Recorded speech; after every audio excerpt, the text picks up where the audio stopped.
prior to my arrival, and obviously a factor in the story, they had Sodhexo-Marriot as their food provider, and this kind of represents the beginning of the cycle of cycling through the different multinationals.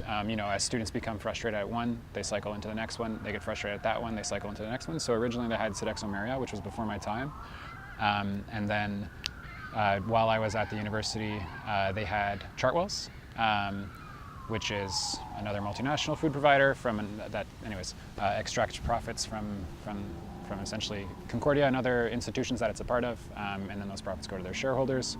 And so there was widespread dissatisfaction there, which manifested itself in a number of ways, not the least of which a nonprofit called the Concordia Food Coalition was created with widespread support. So students had to vote to create this thing, which is indicative of dissatisfaction. And then, there's a number of other ways or things that we could point to show the dissatisfaction, but the nonprofit being one of the major ones. And then after, they had another contract that came up in the last year, or rather an RFP, a request for proposal. The contract ended, and then now they have Aramark, so they've gone through the cycle of all of the multinationals that are essentially out there. They're the big three.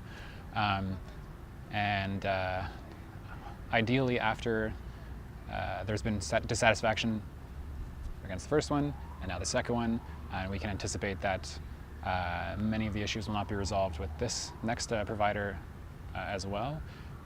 Namely, local governance is not a part of this. It doesn't really make a lot of sense that we would be outsourcing, I guess, our food system, and that's one of the main even from a university perspective, it doesn't even make sense, because on the corporate level, they want to differentiate themselves from other universities and other institutions and things like this, so that they stand out on the globalized market. So even there, it doesn't make a lot of sense. So anyways, once we get through that, ideally, a community-run food provider would take its place, and we're hoping that the Hive will be that.